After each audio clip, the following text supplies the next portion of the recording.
He never saw it coming. One moment he was walking into the office lobby, portfolio in hand, head held high. The next he was stepping out into the glare of the morning sun, pockets empty and dignity in tatters. For Alex Miller, losing his job at the marketing firm had been more than a financial blow. It was the shattering of every hope he had built his life upon.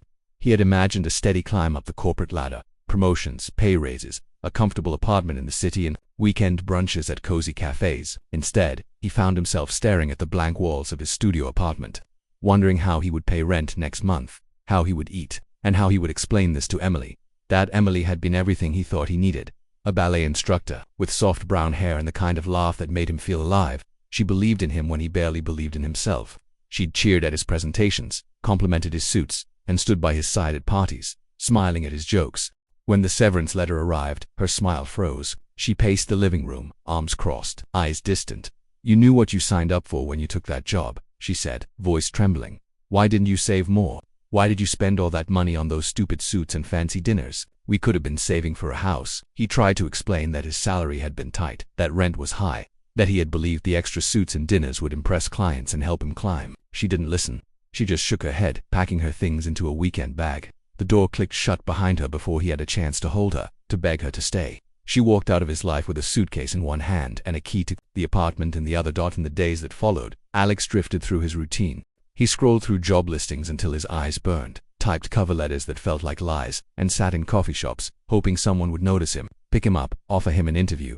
But the world kept moving, and he stayed stuck. Rent deadline loomed like a dark cloud. He sold the nicest suits on an online marketplace and began to raid his savings. The wheelchair-accessible mini-fridge hummed half-empty. The silence of the apartment pressed against him. Then one rainy afternoon, he saw an ad for a community outreach program looking for volunteers to help run a youth entrepreneurship workshop at the local shelter.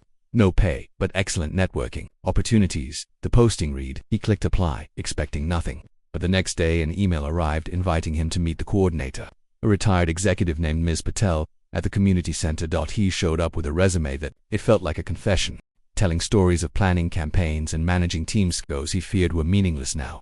Ms. Patel's office was bright and welcoming, filled with potted plants and colorful posters. She listened patiently as he explained why he wanted to help. "We need real-world experience," she said, leaning back in her chair.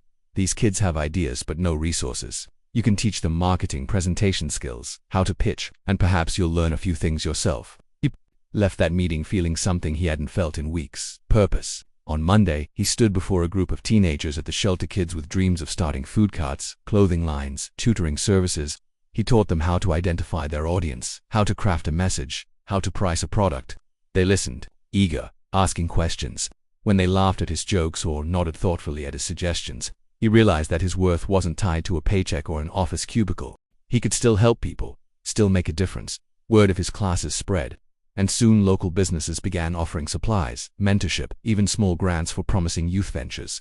Alex stayed late at the center every day, helping with prototypes, mock pitches, budgeting spreadsheets written on oversized packages of paper. He ate peanut butter sandwiches from a paper bag, drank stale coffee, but he felt alive. One evening, he was locking the door when a familiar figure appeared in the hallway in the umbrella dripping water, her expression unreadable. He froze, heart pounding. "I heard about what you're doing," she said quietly, "at the shelter with the kids."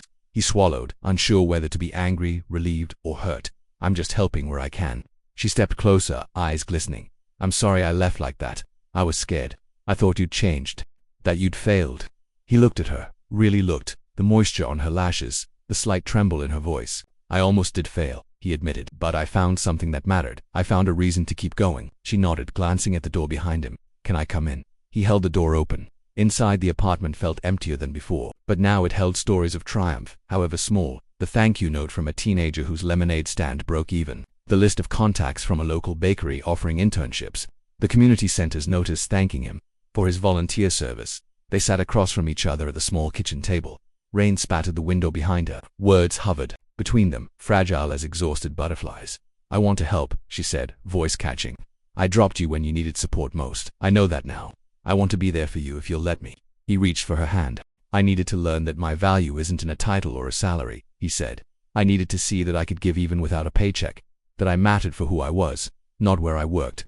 If you can stand by me now, knowing the good days," and the bad tears slipped down her cheeks, "I can." In the weeks that followed, Emily joined him at the center, teaching dance workshops and organizing charity recitals. Together they raised enough funds to start a microloan program for a handful of the most promising young entrepreneurs. Local news caught wind of it and ran a human interest story that drew in donors. Alex began to receive calls from former colleagues, impressed by his initiative. One day, a phone call came that changed everything. A major nonprofit offered him a paid position as community outreach director, recognizing his passion and success. The salary wasn't as high as his old job, but it was enough to cover rent and food, and it came with health benefits and stability. He accepted with gratitude. His first paycheck arrived with a direct deposit notification ping. He watched the numbers fill the screen, modest but meaningful.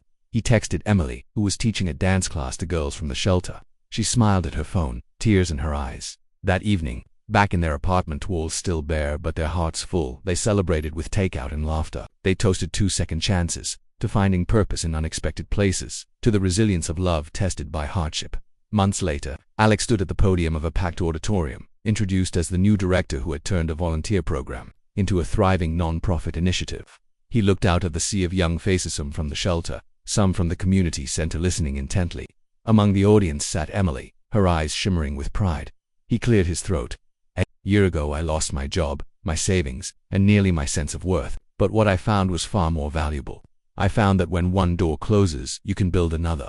You can turn failure into purpose, despair into hope, and you can find love, real love that stands by you when the ground beneath your feet gives way. Applause thundered through the hall.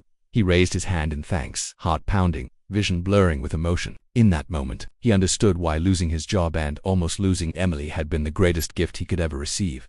Because what happened next after he hit rock bottom was that he discovered the strength within himself, the power of community, and a love that refused to leave. And that, more than any title or salary, was what truly shocked everyone.